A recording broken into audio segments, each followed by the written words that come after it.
Ethan, Lily, look at me. Maybe we don't have much today, but I promise you this one day this land will give us a home again. Margaret, 68, held her two grandchildren close as they stood in front of an old, completely abandoned farmhouse. Only hours earlier she had buried her only daughter and son-in-law, both killed in a tragic car accident. With no money left to keep paying for the house they had been living in and two children now depending entirely on her, Margaret made the hardest decision of her life. She would start over in the one place everyone else had already given up on. What no one knew was that Margaret understood farming better than almost anyone. And with Ethan and Lily beside her, she would eventually turn those broken-down buildings and neglected fields into a thriving farm filled with crops, animals, and something they desperately needed again: hope. Ethan, Lily, look at me, Margaret repeated. Maybe we don't have much today, but I promise you this one day this land will give us a home again. She tried to smile after saying it, even though deep inside she was just as afraid as the children. In front of them stood a farmhouse worn down by years of neglect. Part of the roof was buried beneath dry leaves. Several windows had lost their glass, and the grass around the porch had grown so tall it nearly covered the steps. This was where their new life would begin. Ethan, 11 years old, stared at the house without much enthusiasm. Are we really going to sleep here? Margaret looked toward the front door. Tonight, yes. Tomorrow we'll figure out how to make it better. 8-year-old Lily stayed close, gripping the side of her grandmother's skirt. Since the accident she had spoken less and rarely wanted Margaret out of her sight. The three of them carried their few boxes inside. The moment Margaret opened the door, a cloud of dust rose from the floor. The smell of damp aging wood filled the rooms. There was an old table, two mismatched chairs, and a cabinet with one crooked door. In several corners, thick cobwebs stretched from the ceiling beams to the walls. Ethan slowly walked toward one of the broken windows and ran his hand along the damaged frame. Our old house was better. Margaret froze. She knew Ethan wasn't really talking about the house itself. That was where his memories lived. Mornings before school. Evenings with his parents. Nights when his mother would come into his room just to say goodnight. Margaret walked over and rested a hand on his shoulder. I know, sweetheart. She didn't try to tell him otherwise. For the next few hours they focused on cleaning just one room. Margaret swept years of dust from the floor while Ethan carried out old broken things they didn't need. Lily carefully wiped down the small wooden table. By the time darkness began to settle outside, they had done enough to make the room livable. They spread blankets across the floor. There were no beds ready, so for their first night the three of them would sleep together. Not long afterward, rain began tapping against the roof. At first it was gentle. Then it grew heavier. Margaret soon discovered 2 leaks in the ceiling. She placed a cooking pot beneath one and a bucket beneath the other. Ethan watched the water drip steadily into them. Grandma, what if we can't fix all of this? Margaret didn't answer right away. We don't have to fix everything tomorrow. Something about those words seemed to calm him. Lily curled up beside her brother, and within minutes both children were asleep. Margaret stayed awake. She listened to the rain hitting the roof as she looked at her grandchildren sleeping beside her. For the first time since the accident, she allowed herself to feel the exhaustion she had been hiding for weeks. Her thoughts turned to her daughter. Margaret covered her mouth with one hand, trying to hold back her tears. Then she looked up at the old wooden beams above her. And suddenly another house came back to her. The farm where she had grown up. She remembered her mother preparing breakfast before sunrise. She remembered her father teaching her how to tell when the soil was too dry and needed water. She remembered the long rows in the fields, the seeds pressed into the earth, the chickens wandering through the yard, and the long days spent harvesting crops. Decades had passed. But that night, Margaret realized something important. She had not forgotten. Her hands might be slower now. Her body might be 68 years old, but everything her parents had taught her was still there. She looked back at Ethan and Lily. She could never give them back what they had lost. She could never bring their parents home. But maybe she could still build something for them. Outside, beyond the walls of that worn-down farmhouse, acres of neglected land stretched into the darkness. Land that had been abandoned. Land that was waiting. Before Margaret finally closed her eyes, she made a decision. At sunrise, she would find out exactly what they still had to work with. Margaret woke before the children. For several seconds, she lay still, listening to water drip from the ceiling into the bucket. Then she remembered the promise she had made to herself during the night. Before thinking about everything they had lost, she needed to understand what they still had.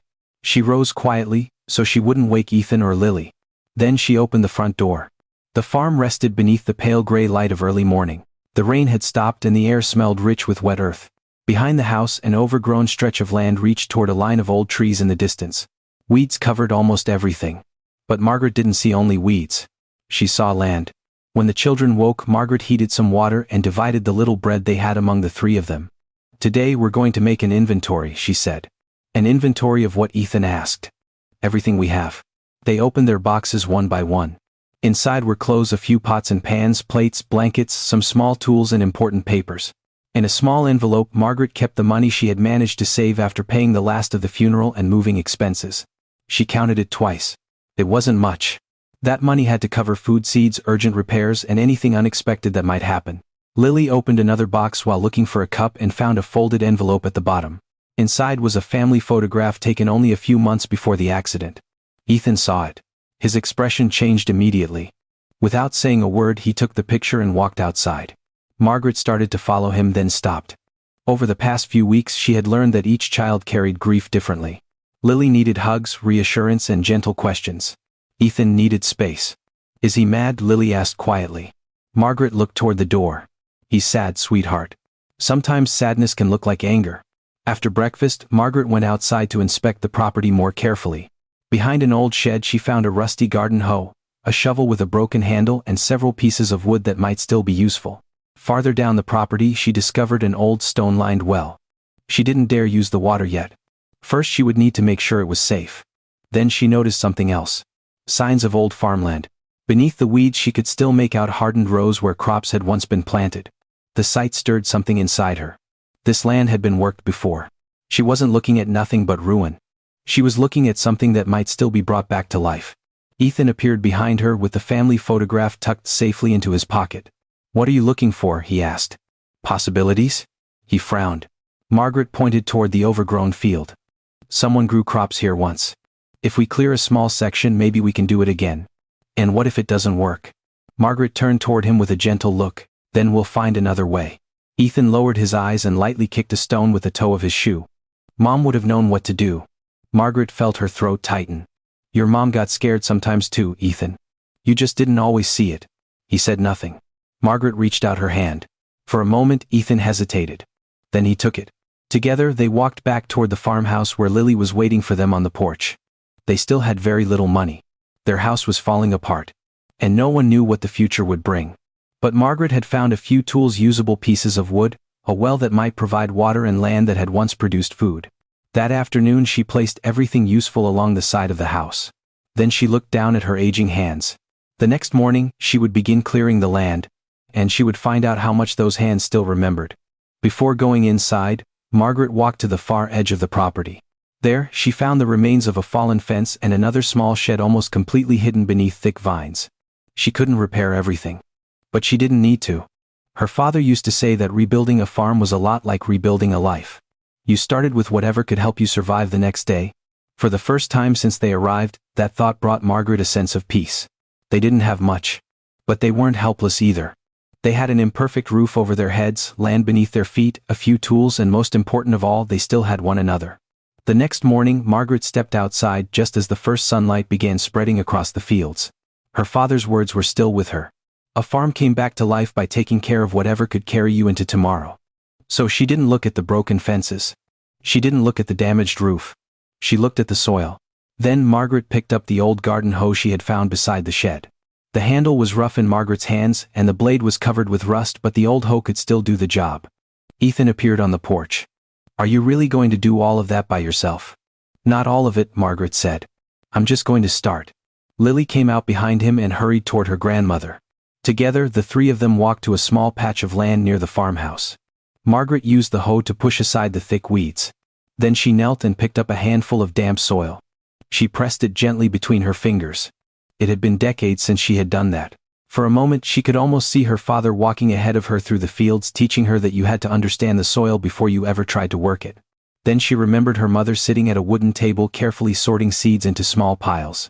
A faint smile crossed Margaret's face. What is it? Lily asked. I was thinking about my parents. They had a farm? Yes. I grew up on one. I lived there until I was a young woman. Ethan looked up. You never told us that. Margaret glanced across the field. There are a lot of things you think you'll never need to remember again. Then she began clearing the weeds. Ethan helped, though without much enthusiasm. He dragged away branches and stacked them in a pile. Lily collected small rocks in a bucket. After about an hour, Ethan dropped a branch to the ground. This is going to take months. Margaret rested the hoe against the dirt. Probably. Then why are we doing it? She knew he wasn't only asking about the field. Margaret walked over to him. Because we can't change what happened to us, Ethan. I would give anything if I could. But we can decide what we do tomorrow with what we still have today. Ethan looked away. I want our old life back. The words hit Margaret hard. So do I. She didn't offer him a promise she couldn't keep. For a few seconds they stood there in silence. Then Ethan bent down, picked up the branch again and went back to work. Margaret studied the slope of the land. She noticed a lower area where the rain had left small trails in the soil. The ground there held more moisture. A few yards higher she found traces of the old planting rows. Little by little, the knowledge from her childhood was returning. She knew they couldn't plant too much at first. They needed a small garden they could manage without using too much water. By noon they had cleared only a small section. Lily stood back and admired it. It looks huge. Ethan let out a short laugh. It's not huge. It is to me. Margaret looked at him. It was the first time she had heard Ethan laugh since they arrived. She said nothing. She didn't want to disturb the moment. By late afternoon they returned to the farmhouse exhausted, their hands dirty and their clothes covered in dust. Margaret left the hoe beside the front door. Her arms ached and she knew her body no longer moved the way it had when she was 20. But her hands still remembered. As she looked back at the small patch they had cleared, she realized they would need something the next day that they didn't have yet. Seeds. For the first time, the three of them would go into town not looking for shelter or help but for a real way to begin building something. The next morning Margaret carefully placed the little money they had left inside her purse. After clearing the first section of land, she knew exactly what came next.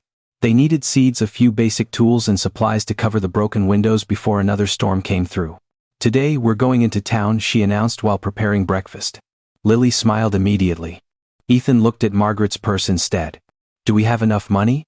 Margaret understood the worry in his voice. We have enough to buy what we truly need, she said. As long as we choose carefully.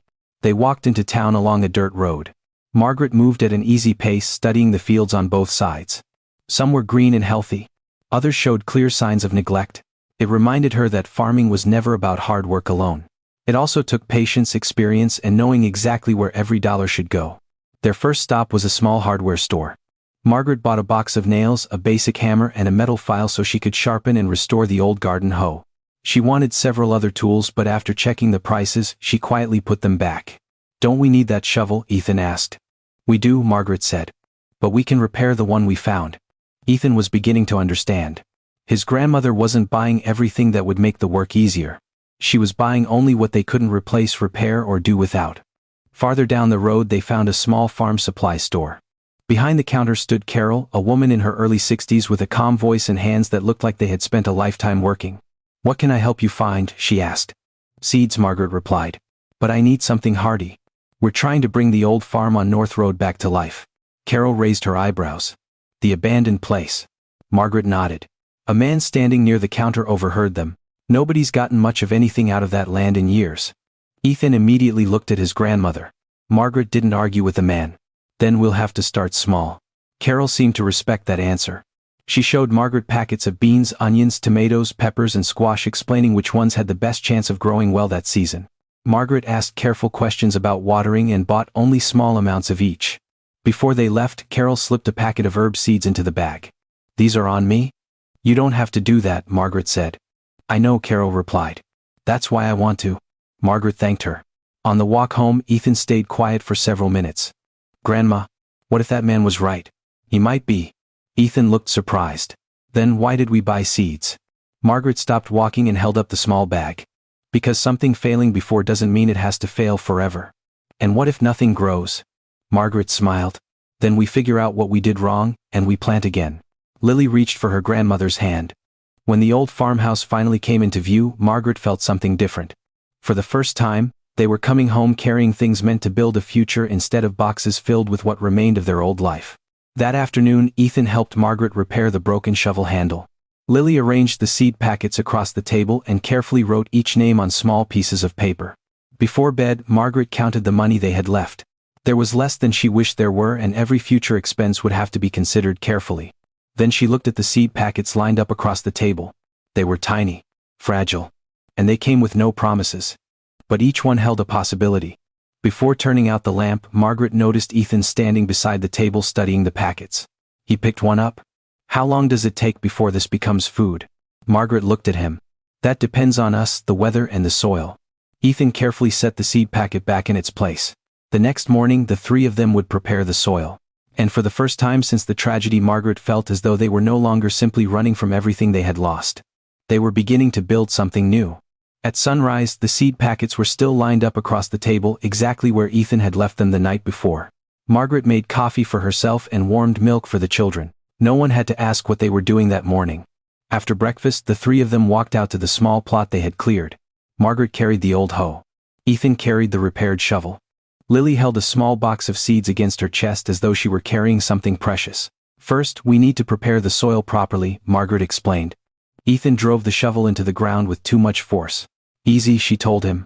You don't fight the soil, you work with it. He slowed down. Margaret smiled. Her father had said those exact words to her when she was nearly Ethan's age. For hours they pulled out roots, broke apart hard clumps of dirt, and removed stones. Margaret used an old piece of rope from the shed to mark several straight rows. Then she explained how far apart the seeds needed to be planted and why some vegetables required more room than others. Lily listened carefully to every word. How do you know so much, Grandma? Margaret pressed her fingers into the soil. Because someone was patient enough to teach me. For a moment, she remembered her mother placing bean seeds into her small hand when she was a child. So many years had passed. And yet somehow all those lessons were still alive inside her. Ethan made the first row almost entirely by himself. Lily wanted to plant the beans. Margaret knelt beside her and showed her how to place each seed without putting them too close together. Just like that. That's perfect. Lily carefully covered every seed with soil. As the sun climbed higher, the work became harder. Margaret had to stop several times to rest. She tried not to let the children see how badly her back hurt, but Ethan eventually noticed. I can finish that part. Margaret almost told him no. Then she realized that learning to accept help was part of this new life too. All right, she said. But don't rush. Around noon they sat beneath the shade of a tree and shared bread, cheese and water. From where they sat, the small garden looked almost insignificant compared with the acres of neglected land surrounding it. Ethan stared across the property. There's still so much left. We don't have to bring the whole farm back right now, Margaret said. First we need to make this small piece work. When they returned to the field, they spoke less. Each of them seemed focused on the job in front of them. For the first time since the accident, several hours passed without grief becoming part of every conversation. Before they finished, Lily found a small smooth pale stone. She wiped the dirt from it with the edge of her skirt and placed it at the beginning of the first row. What's that for? Ethan asked. So we remember. Remember what? Lily looked at the freshly planted ground. Where we started. Margaret had to turn her face away. Those simple words touched something deep inside her. As evening approached, they carefully watered the rows using only as much water as necessary. Then they put the tools away and walked back toward the farmhouse with dirt covering their hands. From the porch, Margaret looked across the little garden. There were no green shoots yet. No vegetables. No harvest. No guarantees. Only freshly worked soil and seeds hidden beneath the surface. That night when Lily asked how long it would take before anything appeared, Margaret smiled. Now we have to learn how to wait. And as darkness settled over the field, all three of them understood that they had planted more than food that day. Before going inside, Ethan looked down at his dirty hands. For the first time he didn't hurry to wash them. He had worked the land beside his grandmother and his sister. Margaret noticed him standing there quietly, looking back at the rows they had planted. She didn't say a word.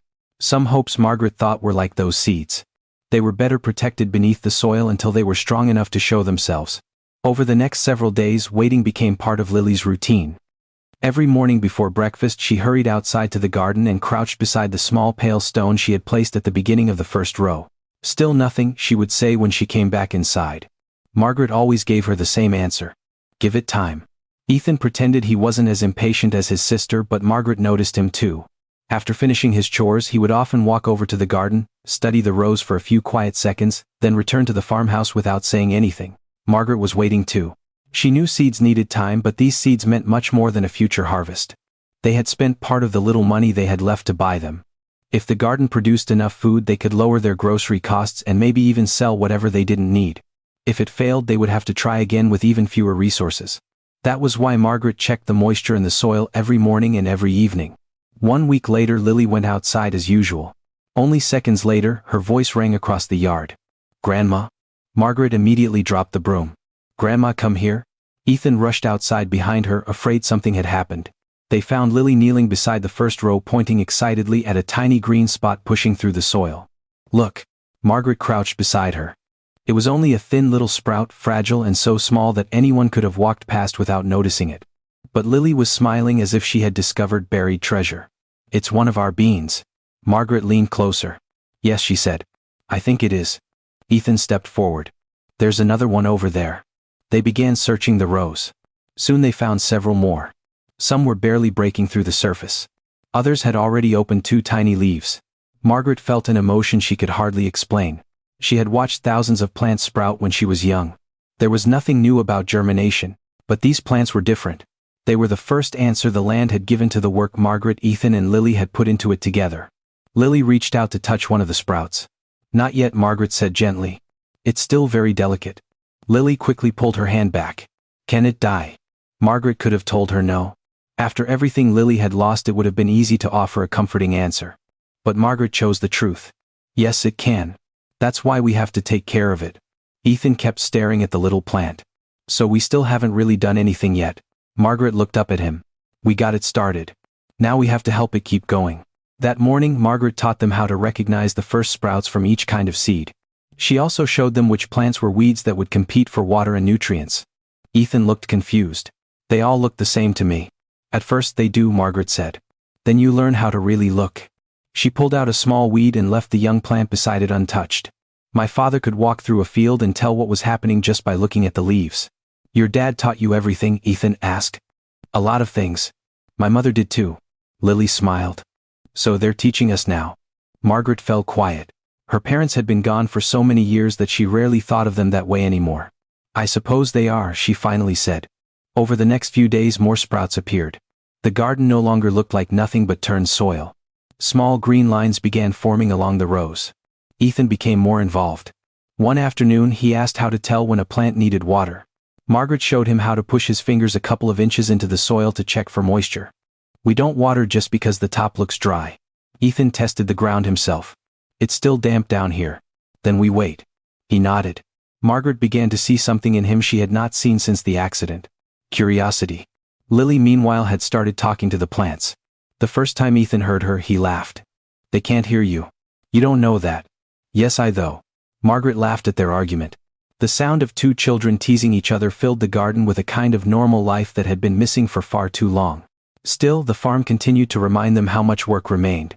The roof still needed repairs. Weeds still covered most of the property. The old well had not yet been checked and Margaret's savings were shrinking with every passing week. She never allowed herself to forget that. One afternoon she sat on the porch while Ethan and Lily finished checking the garden. Margaret pulled out the small notebook where she recorded every expense. She added the numbers again. They weren't good. They needed this first crop to succeed. Then she heard Lily laughing. Ethan had found an earthworm and was trying very seriously to explain why it was good for the soil. Margaret closed the notebook. She looked at her grandchildren standing among the small green rows. When they first arrived, Ethan barely spoke and Lily hardly wanted to leave Margaret's side. Now they argued about plants, carried water together and rushed outside each morning to see what had grown overnight. The farm still wasn't producing enough to support them. But it had already given the children something Margaret had not known how to give back. A reason to look forward to tomorrow. That evening before going inside, Margaret watched the young plants move gently in the breeze. She knew they could still lose them. Farming never made promises. And soon that little garden would teach them exactly how true that was. The lesson came sooner than Margaret hoped. For several days, the sky remained completely clear and the temperature kept rising. At first Ethan was happy there was no rain because he could work outside without interruption. Margaret knew better.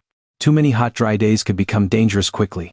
Every morning, she checked the soil by pushing her fingers a few inches beneath the surface just as she had taught Ethan. One afternoon, she noticed the first warning signs. Several tomato plants had begun to droop. "Do they need water?" Ethan asked. "Yes," Margaret said. "But we have to be careful with what we have." Their water supply was limited. The old well still wasn't safe to use until someone could inspect it.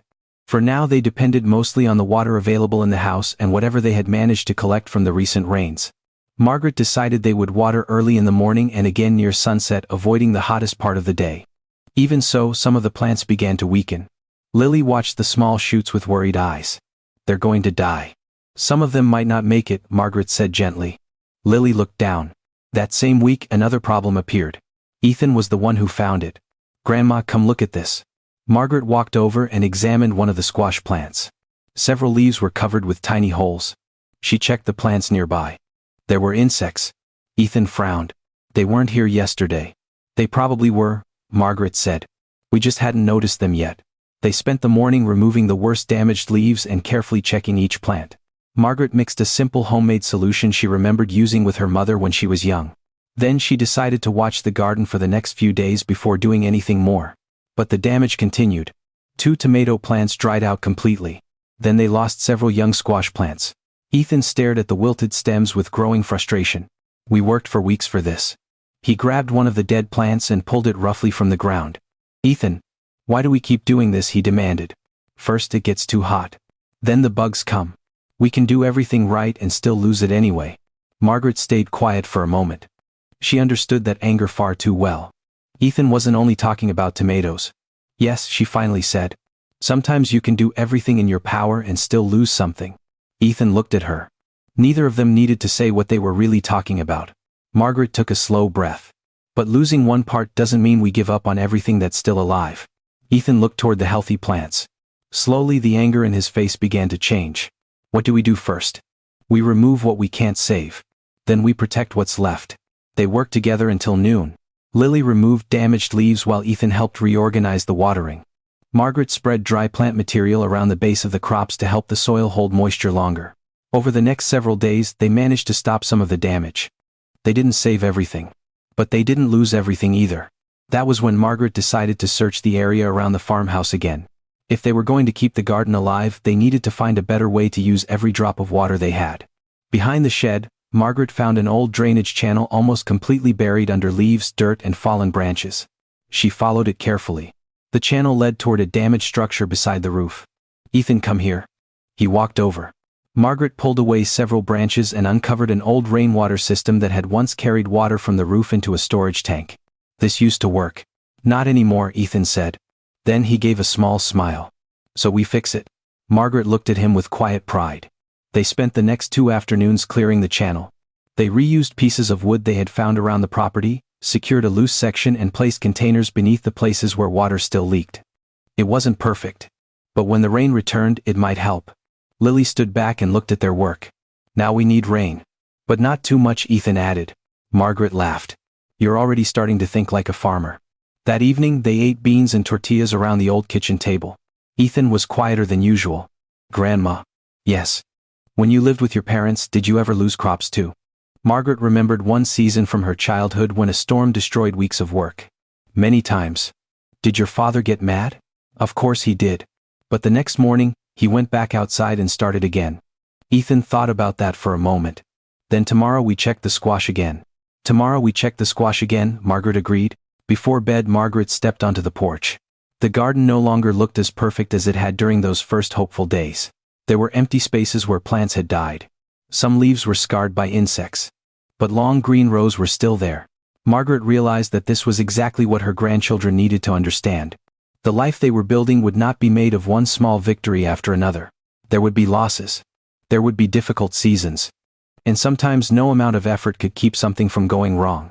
But the land was teaching them something else too. Even after a loss, there could still be something left worth protecting. Margaret looked up at the sky. Clouds were gathering in the distance. Maybe rain was finally coming. She went inside and gently closed the door. The next morning they would keep working with what had survived. Because the land never promised a reward. It only offered another chance to those willing to return after losing part of what they had planted. The clouds Margaret had seen the night before delivered. Near sunrise, rain began to fall. At first it was soft. Then it came down hard enough to send water rushing across the roof. Ethan was the first one awake. Grandma, the channel. All 3 hurried onto the porch. The system they had cleaned was carrying much of the rainwater toward the old storage tank. There were still a few leaks. But it worked. Not bad, Ethan said. It's better than what we had before. Margaret replied. When the rain stopped, they walked out to the garden. Some of the plants were bent under the weight of the water, but most had survived. Margaret gently straightened several stems while Lily picked up small branches the wind had blown into the rows.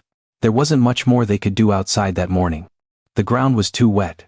So Margaret decided they would spend the day working inside the farmhouse. They had spent weeks focused on the garden and had barely touched the rest of the house. They were still using only a few rooms. The others were filled with dust, broken furniture, and things that looked as though no one had touched them in years. We'll start here, Margaret said, opening a room beside the kitchen. Ethan looked inside. This looks worse than the field. Lily burst out laughing. They began by carrying everything into the yard. They found a chair with no back, empty jars, torn sacks, and a small table buried under a thick layer of dust. Margaret examined the table. "We can save this." Ethan asked. "The wood is still good." Margaret gathered her tools and removed the damaged pieces. Ethan sat beside her and watched as she tightened one of the loose legs. "Grandpa knew how to do this too, didn't he?" The question caught Margaret by surprise. "Yes. Your grandfather tried to repair almost everything before he accepted that something was beyond saving." Ethan ran his fingers across the wood. "Mom used to say that too." Margaret smiled, though she felt the familiar ache in her chest. She learned it from him. They worked for most of the afternoon. They cleaned the room, placed the repaired table beside a window, and used wooden boards to temporarily cover an opening where the wind had been coming through. A little later, Lily appeared carrying an old metal can filled with soil. "What do you have there?" Margaret asked. "Flowers." She had found a few small wild plants near the fence and wanted to put them in front of the house. "Can we make a place for them?" Margaret smiled. "Of course." The next day, once the ground had dried enough, Lily cleared a small patch beside the porch. Margaret let her use some of the flower seeds. Carol had slipped in with the herbs. Meanwhile, Ethan decided to work on one section of the fallen fence. "We don't really need to fix that yet," Margaret reminded him. "I know," Ethan said. "I just hate looking at it like that." Margaret hid a smile. Together they raised 2 fence posts and reused several boards they had found behind the shed. The repaired section wasn't perfectly straight, but those few feet finally looked like a fence again. The changes around the farm were still small. A repaired table. A covered window. One cleaned room. A few feet of fence. Freshly planted flowers near the porch. But each little improvement slowly changed the feeling of the place.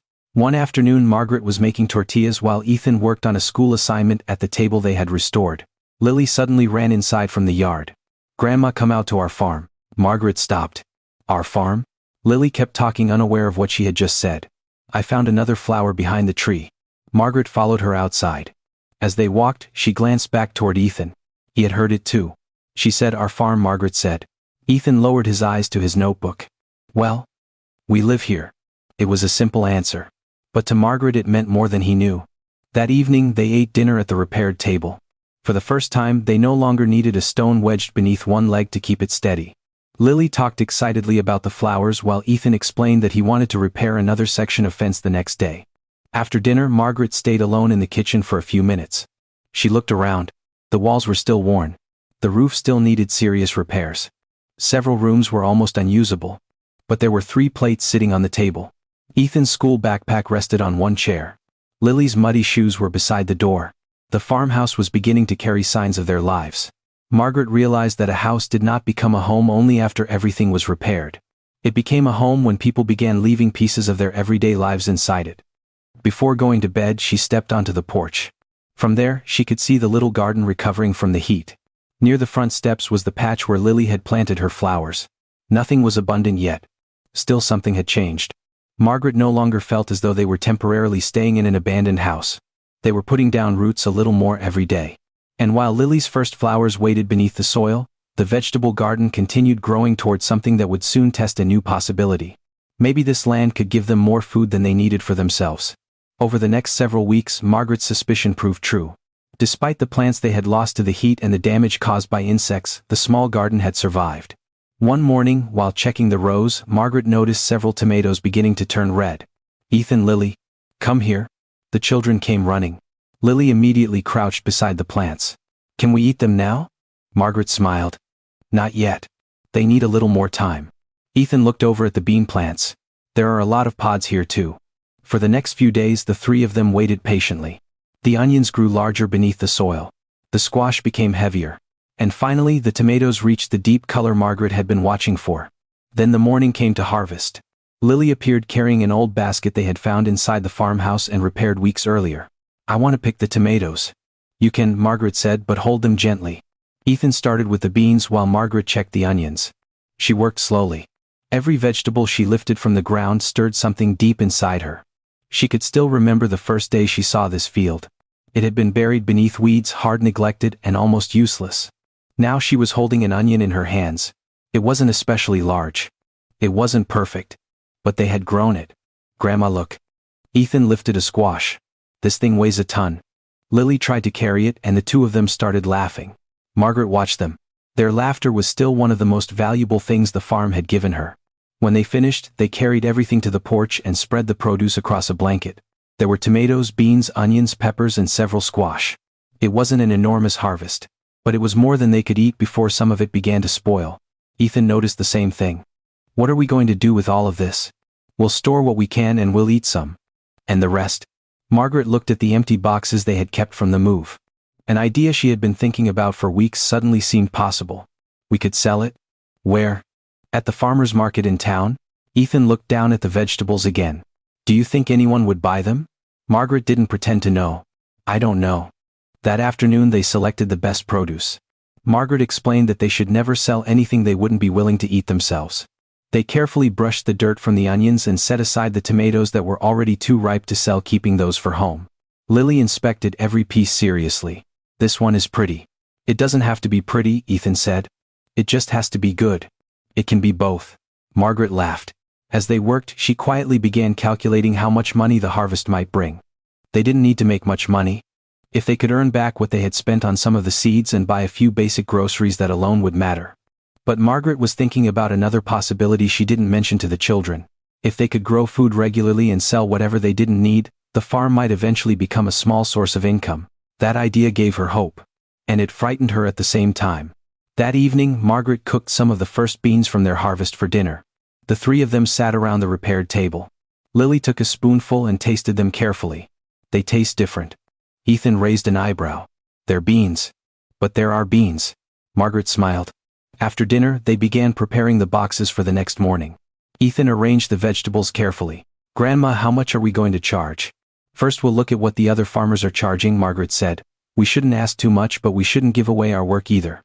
Ethan nodded as if she had just handed him an important responsibility. Lily placed the last squash into a box. If we sell everything, we'll come home really happy. Ethan looked at her. What if we don't sell anything? Margaret looked at both children. Months earlier that question might have filled her with panic. Now she knew how to answer it. Then we bring it home, eat it ourselves, and learn something for next time.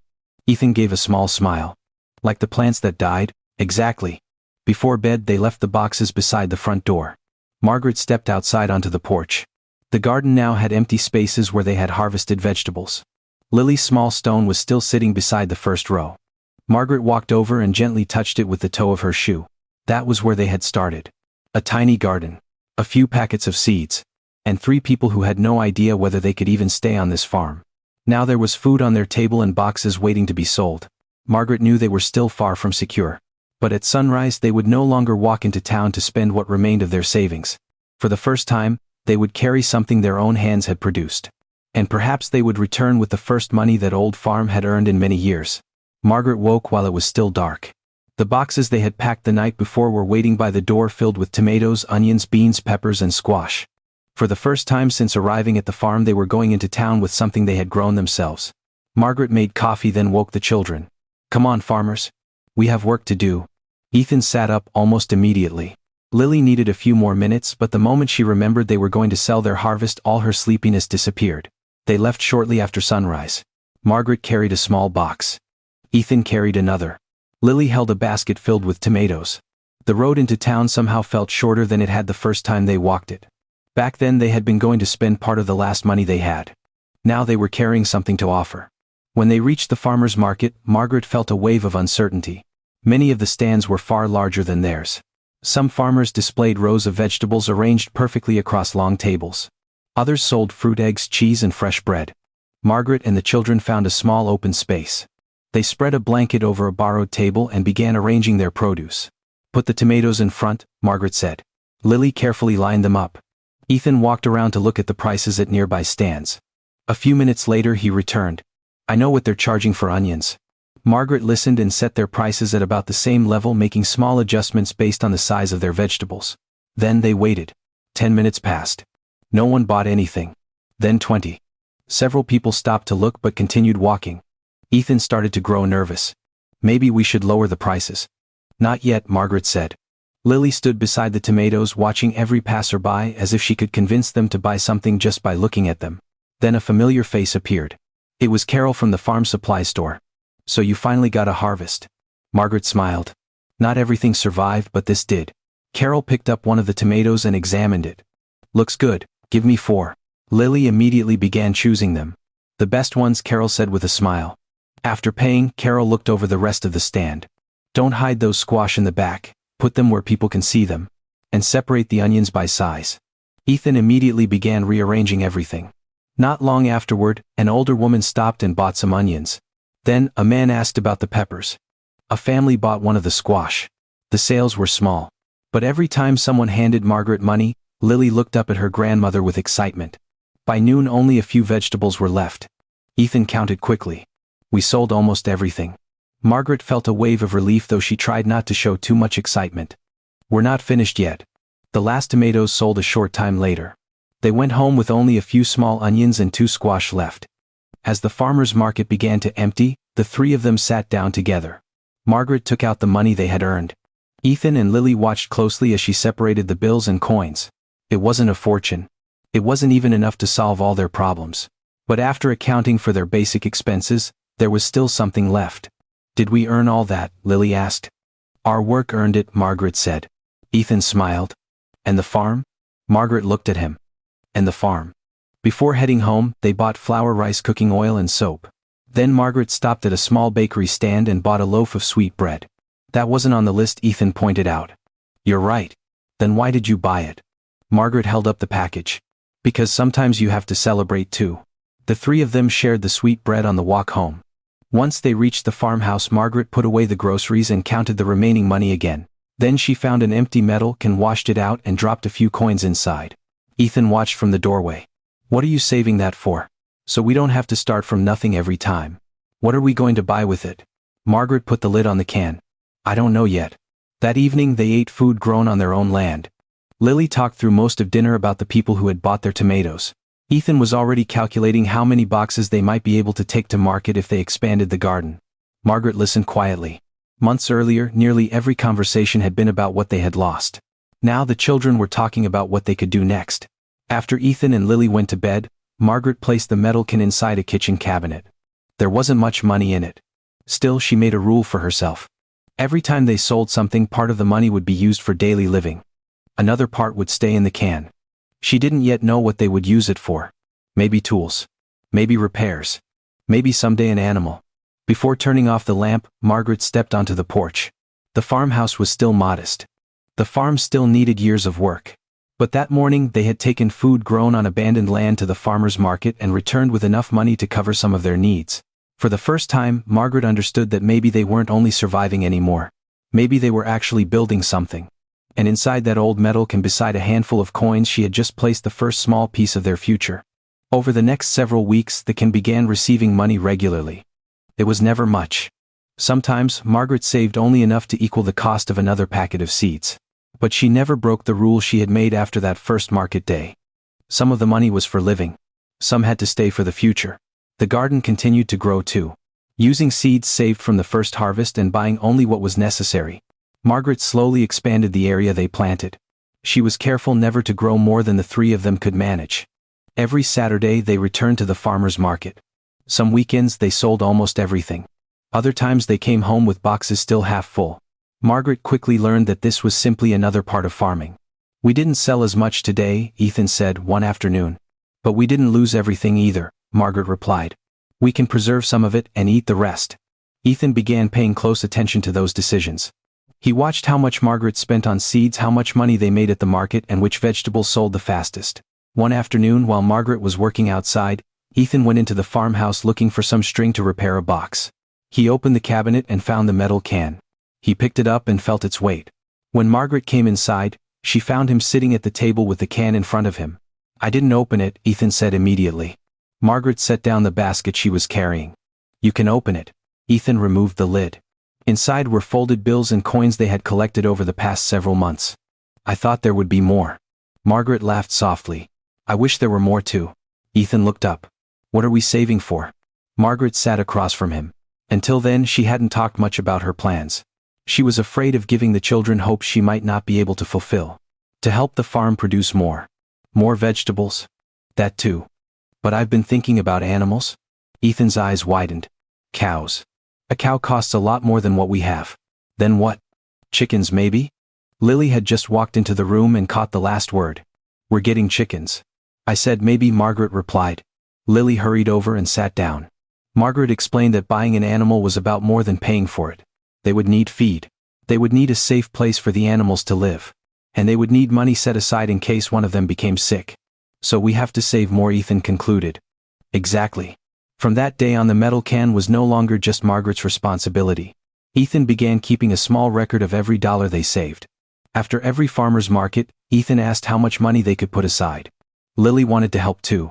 One afternoon, Carol gave her a few coins for helping organize boxes at her stand. When they got home, Lily dropped one of the coins into the metal can. "This one is for the chickens." Margaret smiled warmly. "You can keep it for yourself." Lily shook her head. "I want an egg." Ethan laughed. "With that coin it would be easier to just buy one. But I want our chicken to lay it." That made all three of them laugh. Still, Margaret refused to let their excitement distract them from real needs. When one of the windows had to be repaired, they used some of the savings. When Ethan needed a new pair of shoes, they used the savings again. The amount in the can grew, then shrank. That frustrated Ethan. "We're never going to save enough if we keep taking money out." Margaret closed the lid. "Saving doesn't mean going without what we need just so we can stare at a full can. We have to live first." Ethan stayed quiet, thinking about what she had said. That conversation taught him something the garden never could. Building a life didn't always mean moving forward. Sometimes, it meant protecting what you had already managed to build. The months continued to pass. The flowers Lily had planted beside the farmhouse finally bloomed. The garden now stretched across several rows, and every Friday the old kitchen table filled with vegetables they prepared for the Saturday market. One evening, after checking their expenses, Margaret opened the metal can. She counted the money twice. Then she walked out to the porch where Ethan and Lily were finishing their schoolwork. "I think we can do it soon."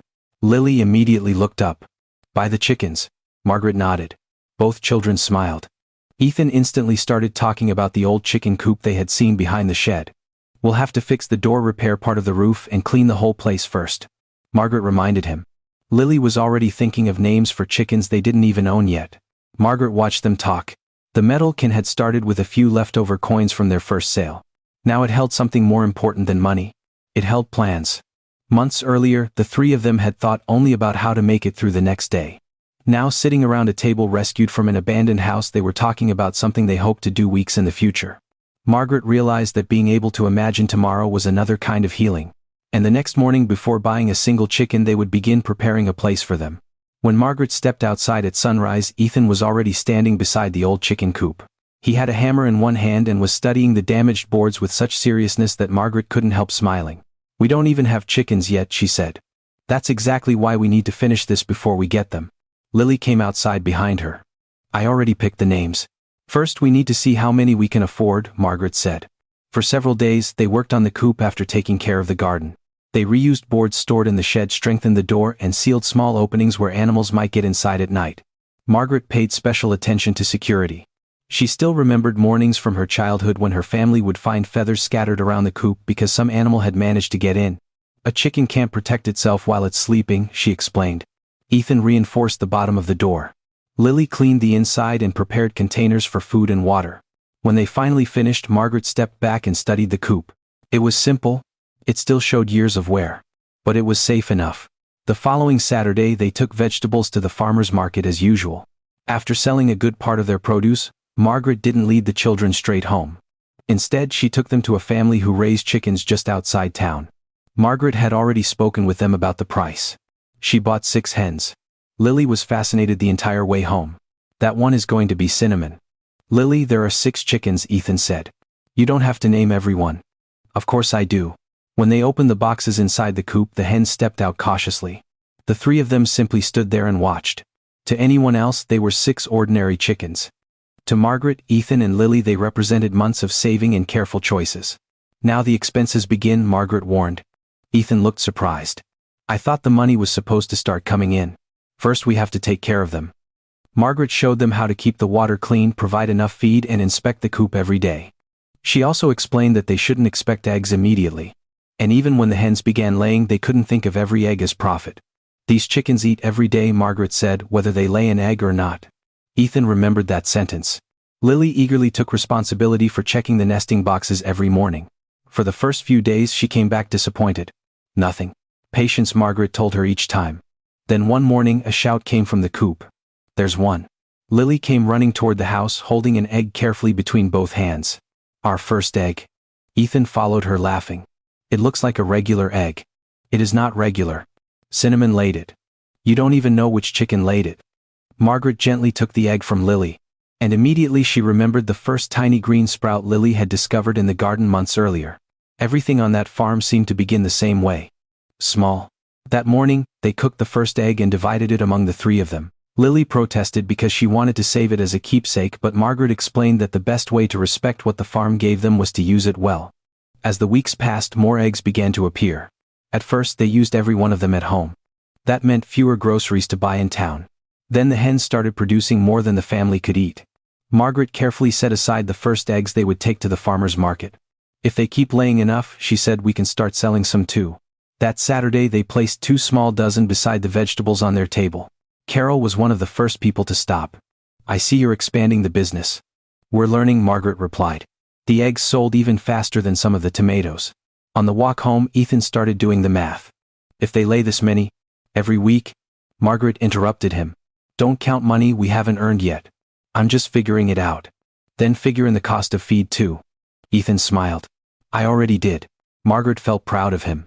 The farm was teaching Ethan things that went far beyond planting vegetables. But this new stage also meant more work. Every morning, the chickens had to be fed before anyone went to the garden. In the afternoon, they had to clean the coop, check the water, and make sure the hens were safely locked inside before dark. Lily loved every part of it. Ethan, however, began to feel the strain. One afternoon he dropped his backpack on the kitchen table and looked out toward the yard where another list of chores was waiting. "All my friends get to go play after school." Margaret heard him from the kitchen. She didn't answer right away. Until then, she had seen work as the thing helping save their family. For the first time, she wondered whether she might be asking too much of her grandchildren.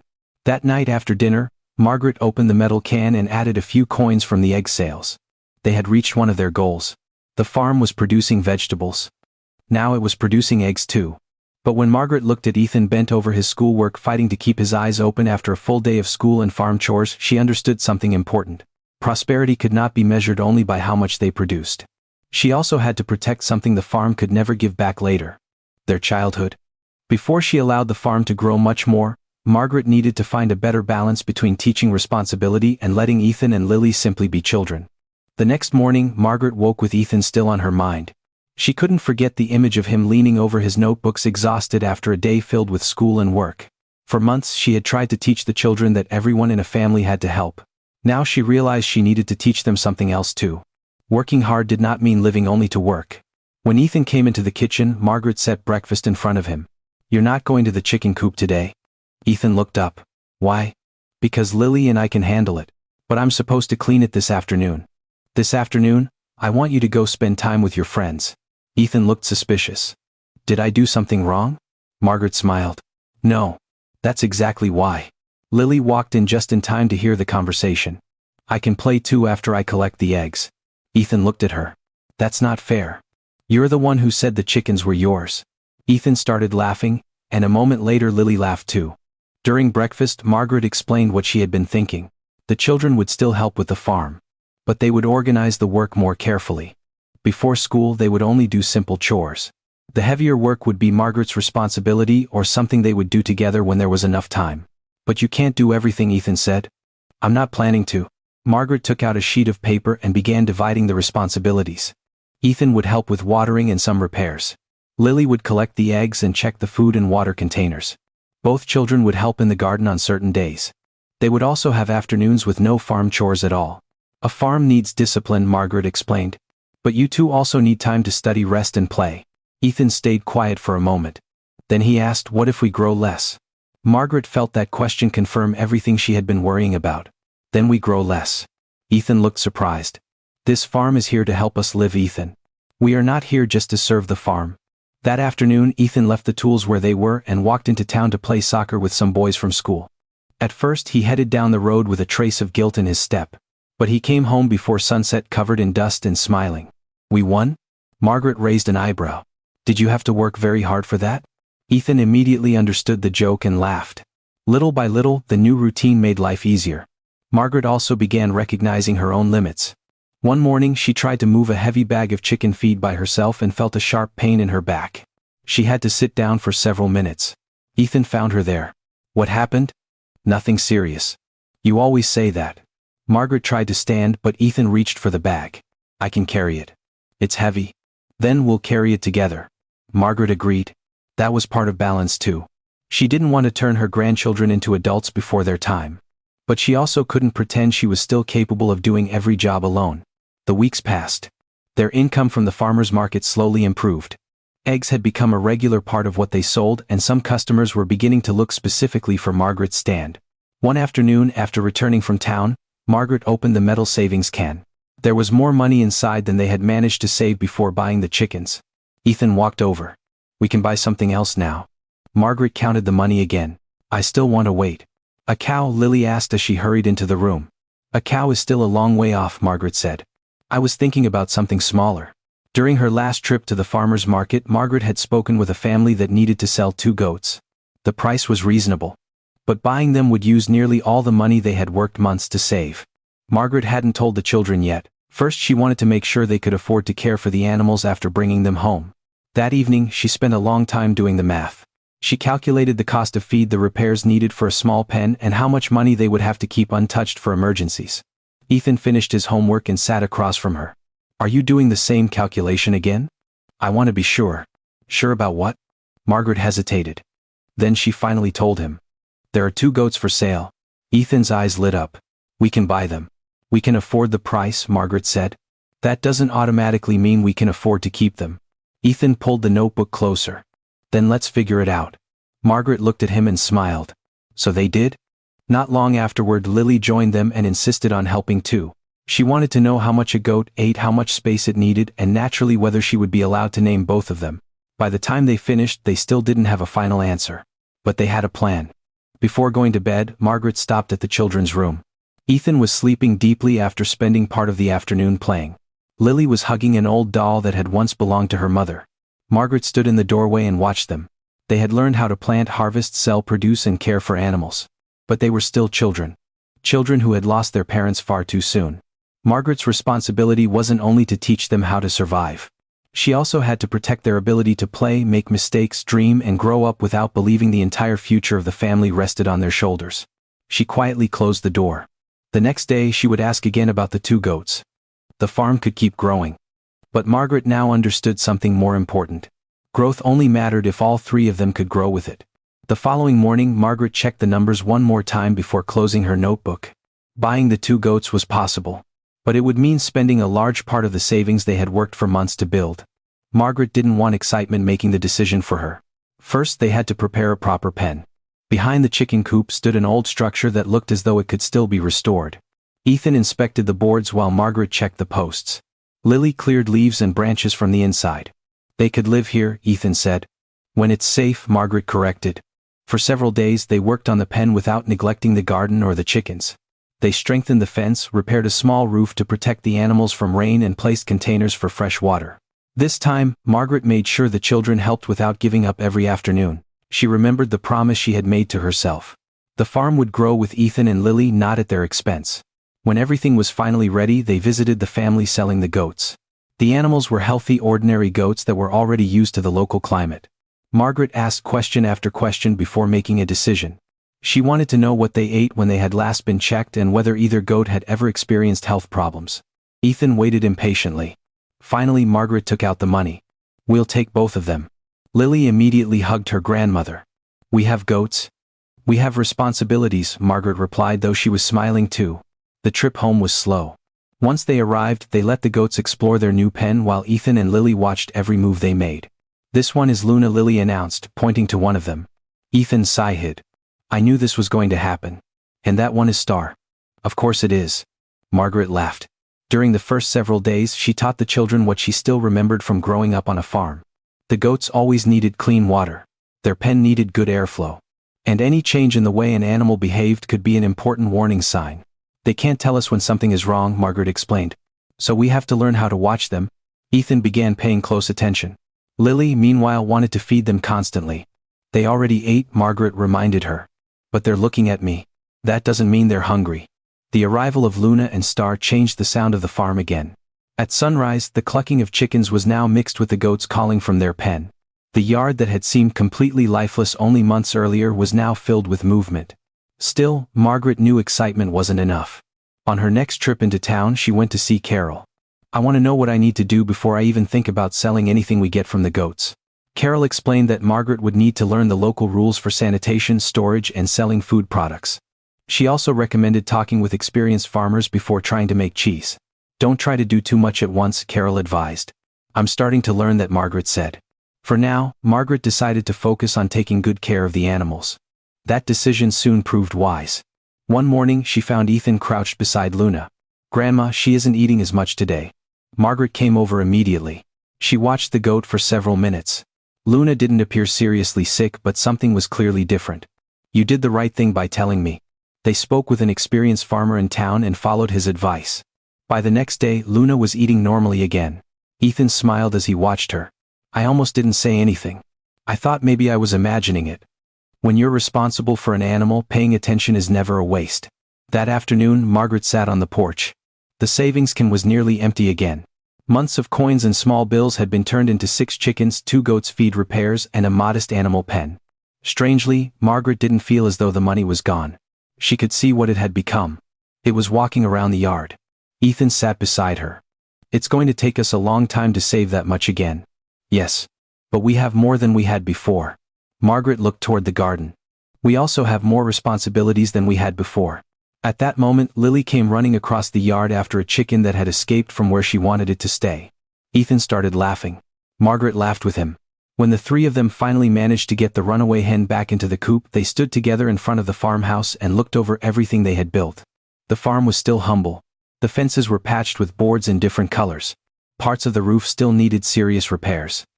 And the goat pen looked as if it had been built from materials collected from 5 different places.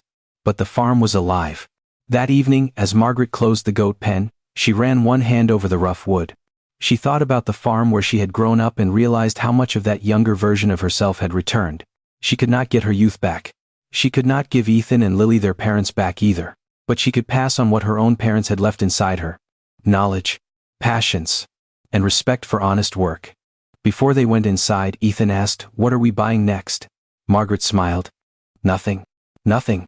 For now we take care of what we already have." It was not an exciting lesson. But it was an important one. Prosperity was not only about getting more. It was also about protecting what had taken so much effort to build. None of them knew that a difficult season was about to put that lesson to the test. The trouble came quietly. For several weeks, Margaret looked at the sky every morning, hoping to see clouds that never appeared. The heat hardened the soil. Their stored water began disappearing faster than she liked. The rain collection system they had repaired helped when storms came, but without rain there was nothing to collect. Margaret reduced the amount of water they used and decided to protect the crops that were closest to producing food. "Are we going to lose another harvest?" Ethan asked. "Some of it probably." This time, Ethan did not react with anger. He looked across the rows. "What can we save?" Margaret immediately noticed how much he had changed. Together, they spread dry material around the plants to hold moisture in the soil. Some crops survived. Others slowly began to dry out. At the farmer's market, the number of vegetable boxes they brought each week became smaller. Their income dropped too. One evening, Margaret opened the savings can and counted what was inside. They had managed to build up a little money again after buying the goats. But it was not enough to handle several serious problems at once. Then only a few days later, the second problem arrived. Lily came running into the house. "Grandma, Luna won't get up." Margaret dropped what she was doing and hurried to the goat pen. Luna was lying on the ground and showed almost no interest in food. Margaret checked her water and watched the goat carefully. Concern tightened her face. "Ethan, go get help." He ran to a nearby property where they were able to contact a veterinarian who treated farm animals in the area. When the veterinarian finally arrived, he examined Luna and explained that she needed treatment. Margaret asked how much it would cost. Her expression changed the moment she heard the amount. For them, it was a serious expense. Ethan noticed. "We have the money in the can." Margaret said nothing at first. That money was supposed to cover seeds, repairs, and emergencies. Then, she looked at Luna. This was exactly what an emergency fund was for. "Do it," she said. For the next several days, they carefully followed the veterinarian's instructions. Lily visited the pen constantly. "She's going to die. We're doing everything we can to help her recover," Margaret said. She no longer made promises about things she could not control. Slowly, Luna began to improve. But when Margaret counted their savings again, fear settled over her. The drought had not ended. Sales were down. And much of their emergency money was gone. One night Margaret found Ethan sitting alone on the porch. "What are you doing out here?" "Thinking." Margaret sat beside him. "About what?" "Maybe we'll have to sell the chickens and the goats." Margaret turned toward him. "Why do you think that?" "Because we don't have enough money?" She realized he had been paying closer attention to the numbers than she knew.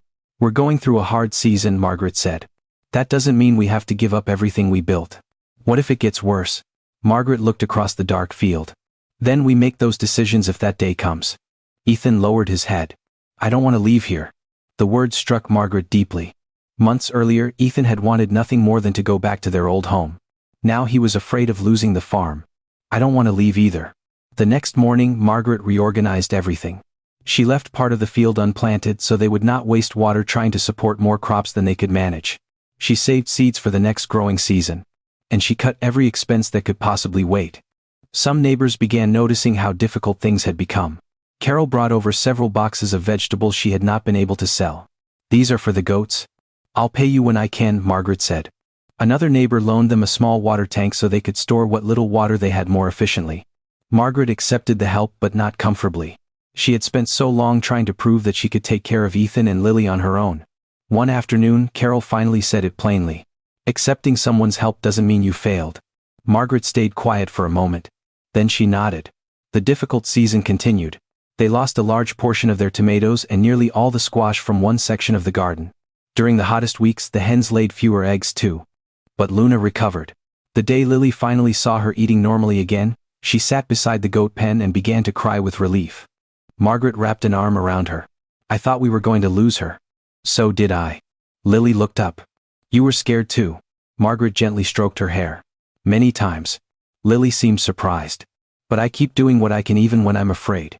When the first clouds finally appeared after weeks of dry weather, none of them wanted to celebrate too soon. That afternoon rain began to fall.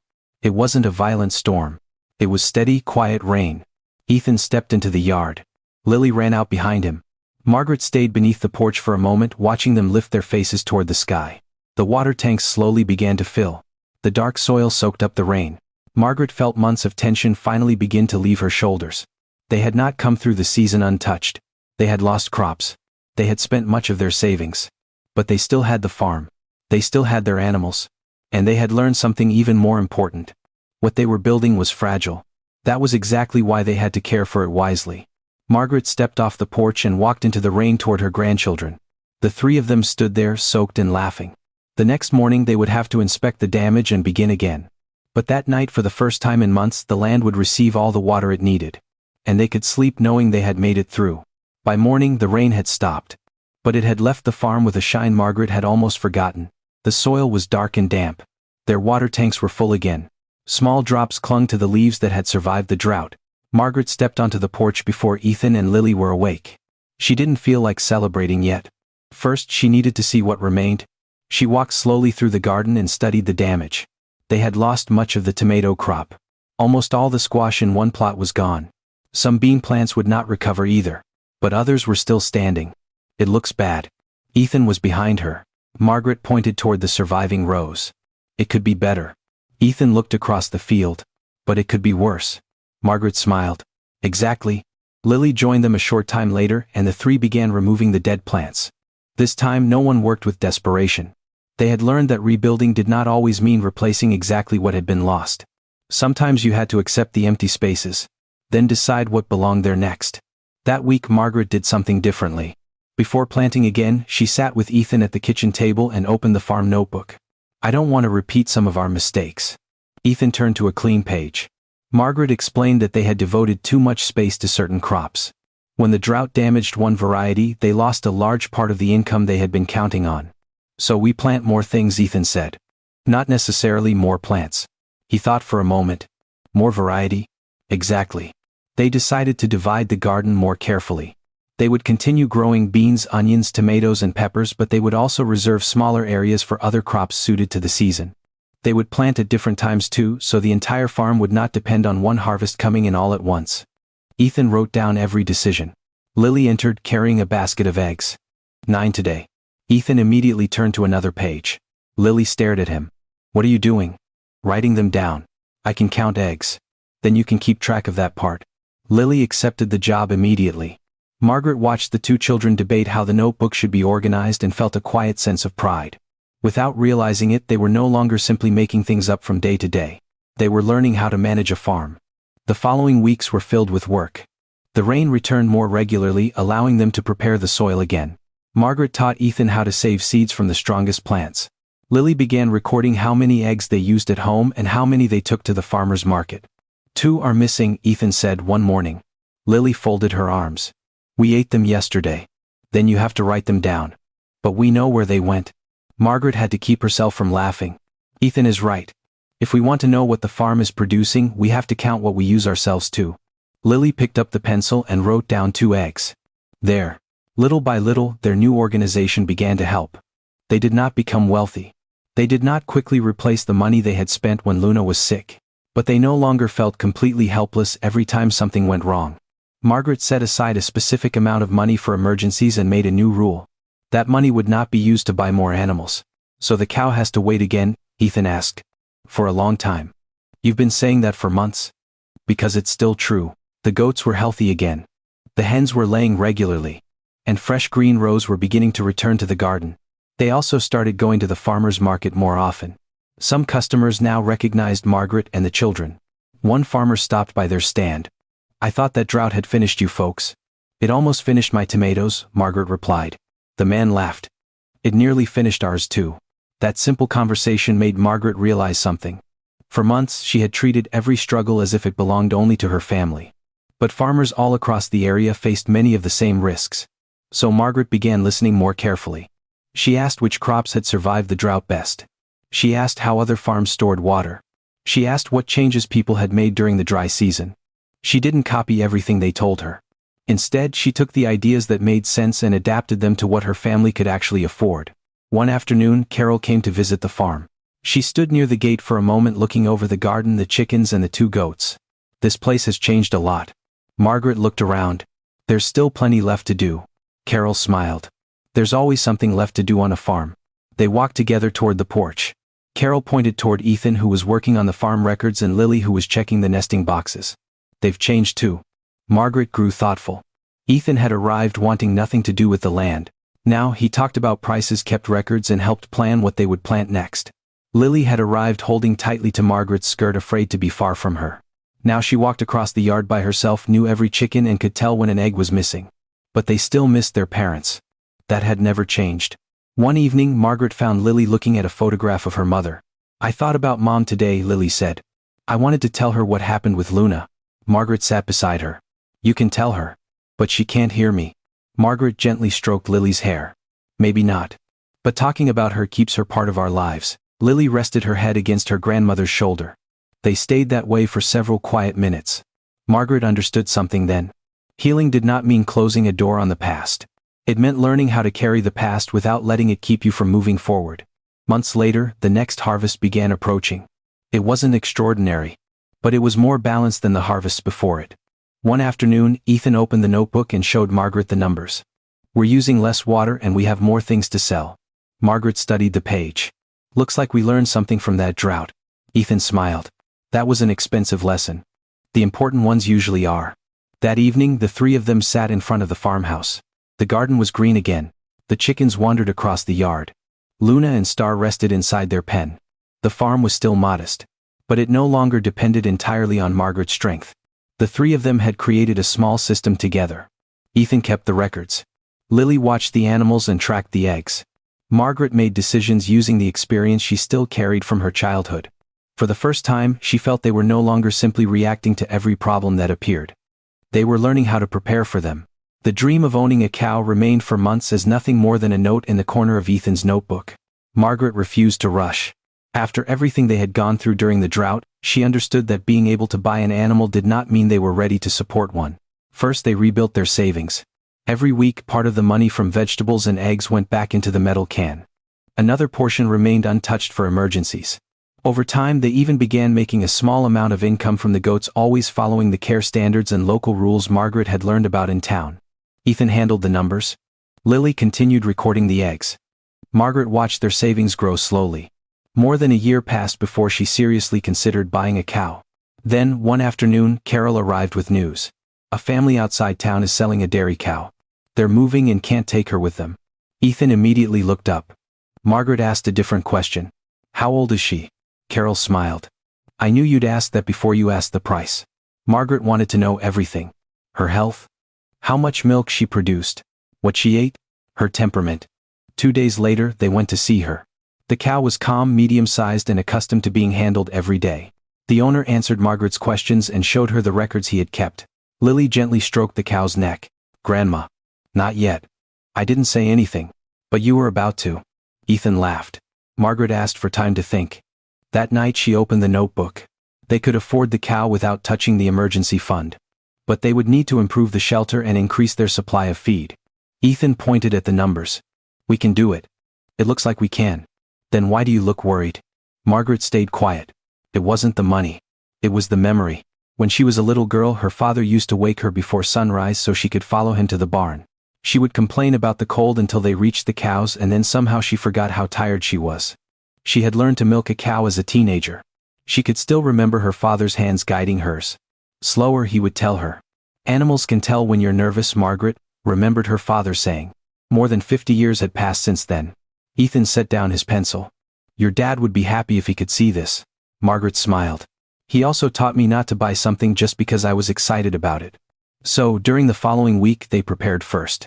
They strengthened the fence posts, repaired part of the shelter roof, and bought enough feed to last through the first several weeks. Only when Margaret felt everything was ready did she return to complete the purchase. The morning the cow finally walked through the farm gate, Lily ran behind her laughing. We have a cow? Ethan walked beside Margaret with obvious pride. Margaret stopped for a moment. She looked at the farmhouse, the garden, the chickens, Luna and Star, and now the cow standing in front of her. She remembered the first boxes they had carried into the abandoned house. She remembered their first night beneath the leaking roof with blankets spread across the floor. None of this had happened quickly. That cow represented years of small decisions. What are we going to name her? Lily asked. Ethan answered before Margaret could. Let me guess. Sunshine, Cloud, Hope. Lily frowned. I like Hope. Ethan covered his face with one hand. Margaret laughed. Then Hope it is. The first few days required adjustments. They had to wake earlier. The shelter needed more frequent cleaning. And Hope's feed had to be carefully managed. Margaret taught Ethan how to approach the cow calmly without startling her. The first morning she showed him how to milk. Margaret felt as though time had folded back on itself. Ethan sat beside her. Like this, he asked. Slower. Margaret placed her hands over his and corrected the movement. Then she remembered. Her father had used those exact words. He had guided her hands in exactly the same way. For a moment Margaret had to look away.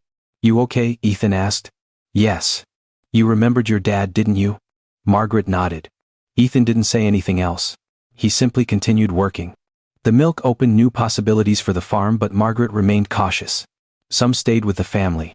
Some could be sold when they were able to meet the proper requirements. She didn't try to turn every gallon into money immediately. First they needed to learn. They also discovered quickly that owning a cow came with much larger expenses. Ethan recorded the cost of feed care and every repair. One afternoon he brought the notebook to Margaret. Hope costs a lot. I warned you. But she produces a lot too. That's why we have to look at both sides. Several months later their routine had settled. The farm could support Hope without forcing the family to give up other necessities. Only then did Margaret begin saving again. She didn't talk about buying another cow. She had learned how to wait. A long time passed before they finally did. And when they eventually bought a second cow, the decision felt far less exciting and much more practical. That made Margaret smile. It meant they were learning to grow responsibly. One afternoon Margaret sat beneath the tree in front of the farmhouse. Lily was collecting eggs. Ethan carried a bucket toward the cattle pen. Hope grazed quietly behind the fence. Margaret closed her eyes for a few seconds. She thought about her father, then her mother, and finally her daughter. Her daughter had never lived long enough to see this version of their lives. Margaret felt the loss the way she always did. Deep, quiet, impossible to completely fill. But this time, the grief existed beside something else. Gratitude. Everything Margaret's parents had taught her decades earlier was now helping support their great-grandchildren. Knowledge had traveled through generations without any of them ever planning it. When Margaret opened her eyes, Lily was running toward her. Grandma, Ethan says someday we're going to have 10 cows. From the pen, Ethan shouted back. I said maybe. Margaret started laughing. Let's learn how to take care of 2 first. That had become her way of thinking about the future. No rushing. No impossible promises. 1 step at a time. The old farm still carried scars from years of neglect, but with each passing year, those scars became harder to notice. And as Margaret watched Ethan and Lily work among the crops and animals, she realized something similar had happened to them. Their own scars had not disappeared. They simply were no longer the only thing anyone could see. The passing years began showing themselves in places Margaret never would have thought to measure time.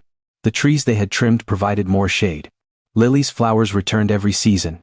The newer fence posts already carried marks from sun and rain. Ethan had grown so much that some of his shirts barely fit anymore. The farm had changed too.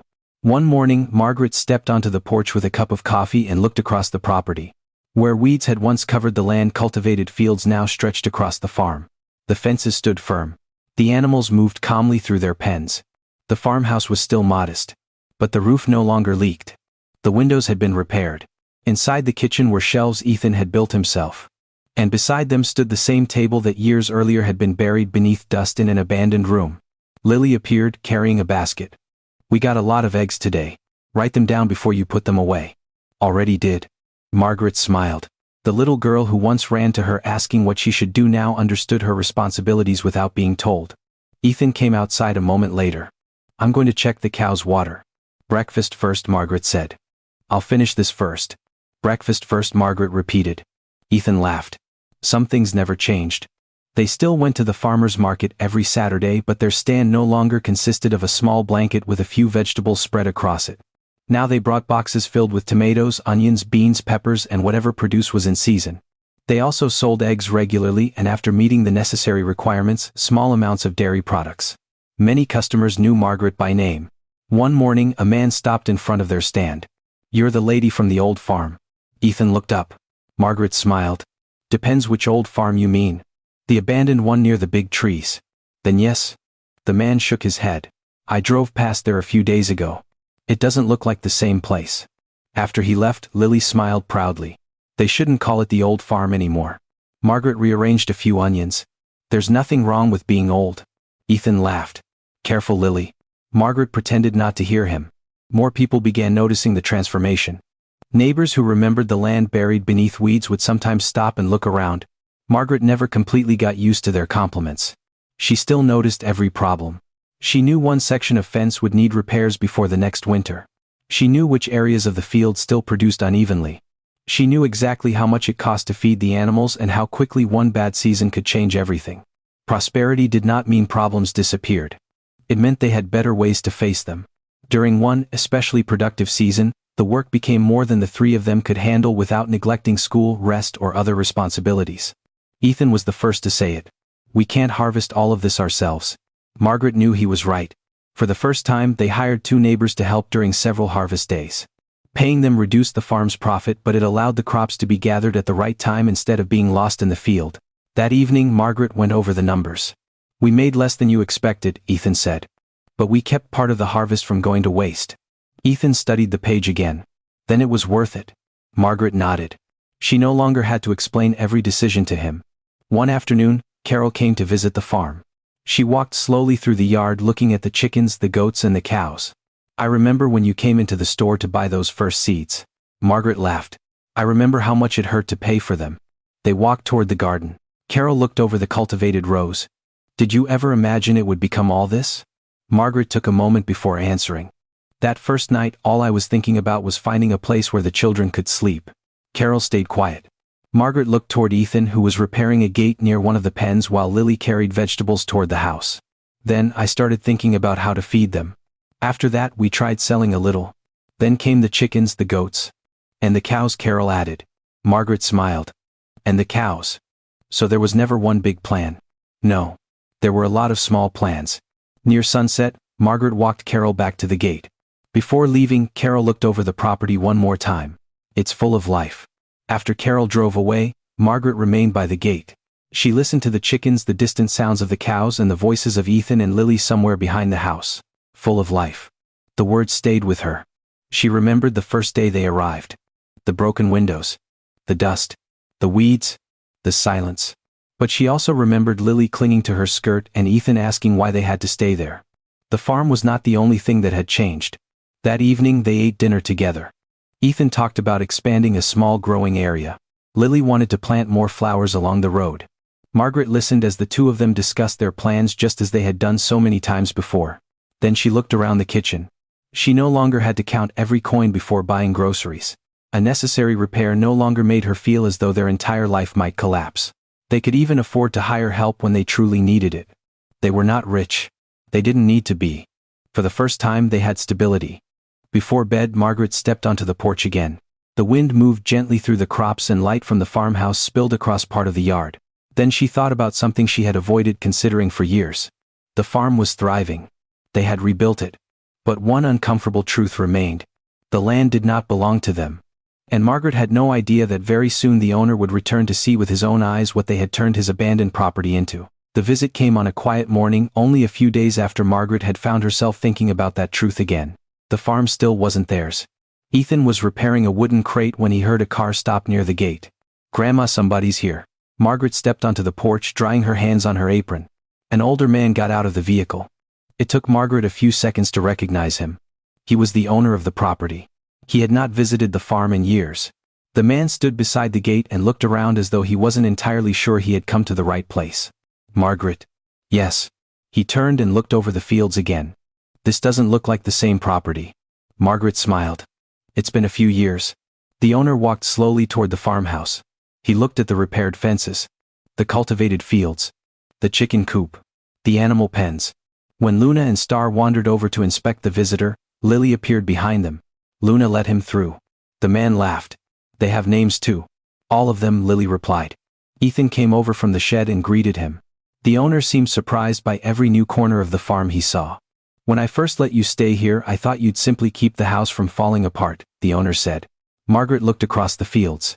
"At the beginning, all we were thinking about was having a roof over our heads too." They continued walking. Margaret explained how everything had started with one small patch of land. Then came the farmer's market, the chickens, the goats, and eventually the cows. She didn't make any of it sound easier than it had been.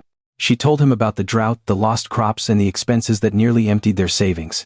"That's a lot of work," he said. "Yes." The man grew quiet. Then he asked if he could speak with Margaret privately. They sat together on the porch. Margaret felt uneasy, though she tried not to show it. "I came because I need to make a decision about this property," he said. Margaret's body tensed. She had feared those words for years. "I understand. My children don't want to farm this land. And I'm too old to do it myself." Margaret glanced toward Ethan and Lily. Ethan was standing near one of the pens, pretending not to listen. "I'm thinking about selling," the owner continued. Margaret lowered her eyes. In an instant, everything they had built felt fragile again. "How much time would we have?" The man frowned. "I don't think I explained myself very well." Margaret looked up. "I want to offer it to you first." She went completely still. "To me? You've done more for this land than anyone in my family has done in years." Margaret slowly shook her head. "I don't have enough money to buy a property this size. I'm not asking you to pay for all of it at once." He explained that they could arrange a down payment and reasonable monthly payments over several years. It wasn't a gift. And it wasn't a token price. It would be a real purchase. But he was willing to recognize the improvements Margaret and the children had made and work out terms the family could realistically manage. Margaret didn't answer right away. "I need time to think." "I expected you would." The moment the owner drove away, Ethan hurried toward her. "We're going to buy it." "I don't know yet. But we can write." Being able to make the first payment doesn't mean we can make every payment after that.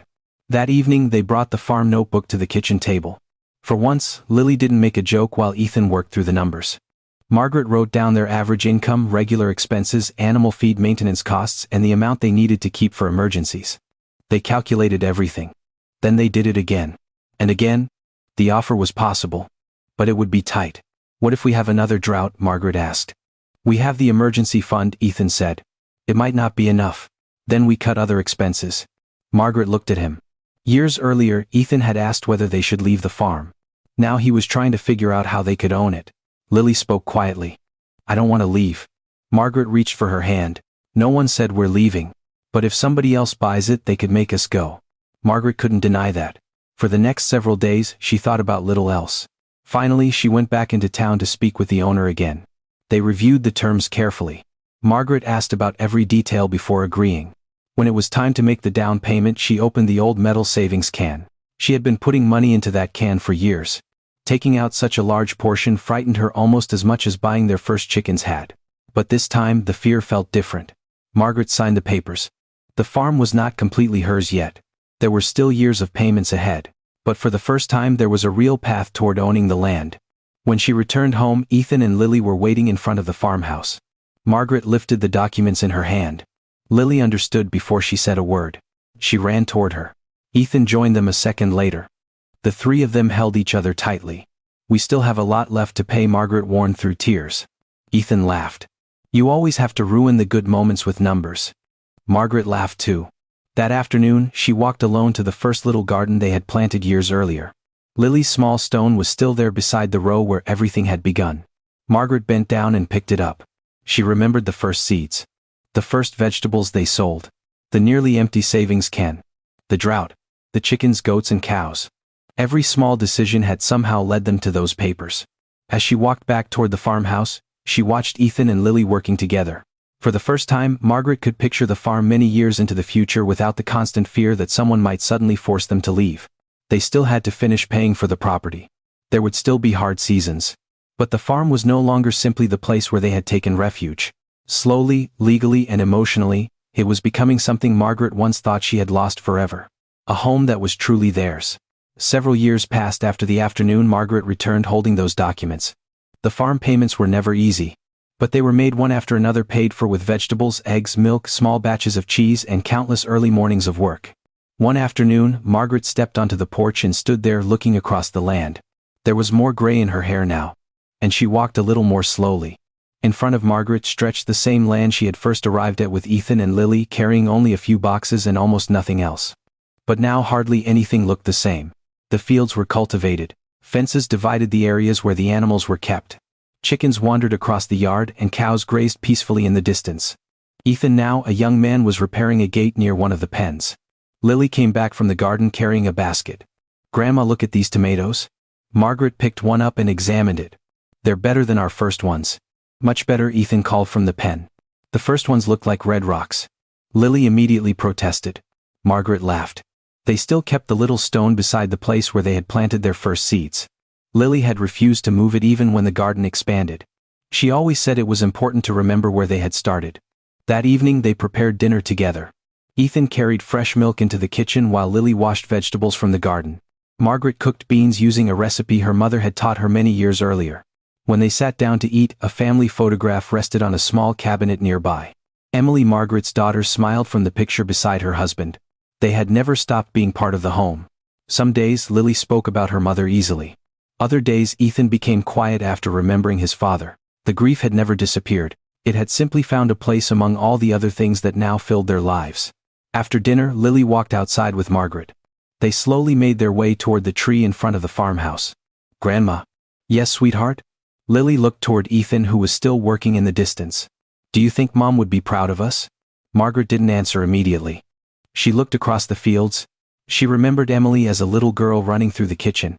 She remembered her wedding. She remembered the last conversation they ever had. And then came the memory that still hurt, the phone call that had changed everything. Margaret took Lily's hand. "I'm sure she would be." Lily rested her head against her grandmother's shoulder. "I wish she could see the farm." Margaret felt tears gather in her eyes. "So do I." They stood together in silence. Margaret looked back toward the farmhouse and remembered what it had been like on that first night. The broken windows. The leaking roof. The blanket spread across the floor. Ethan asking if they were really going to live there. Lily holding tightly to Margaret's skirt. And Margaret pretending to feel a confidence she did not have. Back then, all she wanted was to keep her grandchildren fed and give them a roof over their heads. She could never have imagined everything that would follow. First they cleared a small piece of land. Then they planted seeds. The first harvest came. Then the farmer's market. Coins dropped into an old metal can. 6 chickens. 2 goats. A drought that nearly emptied their savings. And finally the cows. None of it happened overnight. They never found money buried in the ground. No stranger appeared to solve their problems. There were good seasons and bad ones. Animals got sick. Crops were lost. There were nights when Margaret sat at the kitchen table doing the same calculations over and over, wondering whether they could keep going. But they did. Ethan walked over and sat beside them. "What are you two talking about?" Mom Lily said. Ethan looked across the fields. "She would have liked this place." Margaret smiled. "I think so too." For several minutes the three of them sat beneath the tree. From there they could hear the animals and the wind moving through the crops. It was difficult to imagine that the farm had once stood empty and silent for so many years. "Do you remember what I told you when we first came here?" Margaret asked. Ethan thought for a moment. "You said that someday this land would give us a home again." Margaret looked at him in surprise. "You still remember that?" "Of course." Lily took her grandmother's hand. "You were right." Margaret slowly shook her head. "I wasn't sure I was." Both of them looked at her. "I was terrified that night," she admitted. "I just didn't want either of you to see it." Ethan smiled. "We were scared too." Margaret looked across the farm again. Only then did she understand that the promise she had made all those years ago had come true in a way she never expected. At first, she believed she had to save her grandchildren. Then she thought the three of them had to save the farm. But something different had happened. They had carried one another. Margaret's experience had helped bring the land back to life. Ethan and Lily's work had given their grandmother strength on the days when she thought she had nothing left. And the farm had given all three of them a place where grief could slowly be turned into something that still had the chance to grow. The sun began to disappear behind the fields. Margaret slowly stood. Ethan offered her his arm. "Come on, Grandma." And together the three of them walked back toward the farmhouse. Behind them were the fields, the animal pens, and the small stones still resting beside the first row they had ever planted. Margaret didn't need to look back. She knew exactly what was there. A farm that had learned how to breathe again. Two grandchildren who had learned how to keep moving forward without forgetting the people they had lost. And a woman who, after losing almost everything, had discovered that rebuilding a life did not mean getting the old one back. It meant finding a reason to plant again. Then, having the patience to wait for something new to grow. Sometimes, rebuilding your life is not about recovering what was taken from you. Sometimes it is about learning how to care for what is still in your hands. Margaret could not change the past. She could not bring Ethan and Lily's parents back. But she had turned grief into work, fear into patience, and an abandoned farm into a place filled with life. That was the lesson their land had taught them year after year. When everything seems lost, starting over does not always require having very much. Sometimes all you need is one reason not to give up. Margaret had arrived with almost no money, two grieving children, and no certainty about what the next day would bring. She had no grand plan. Only an old farmhouse, neglected land, a lifetime of memories, and the willingness to begin with what was still available. One room became livable. One patch of land was cleared. One seed became a plant. One harvest became a few coins. Those coins became chickens. Then goats. Then cows. And over time what had once been a place of desperation became their home. Not because the pain disappeared. It never completely did. But because life slowly grew around it. Ethan and Lily would always carry the memory of their parents. Margaret would always carry the loss of her daughter. Yet those memories no longer stood alone. Now they existed beside laughter at the dinner table, muddy shoes near the door, rows of vegetables in the fields, animals calling at sunrise, and years of ordinary days spent together. Margaret had once promised two frightened children that the land would give them a home again. In the end, she understood that the farm had done something even greater. It had given them a place to become a family again. And as long as there was strength left to plant one more seed, there was still a reason to believe that life could bloom again.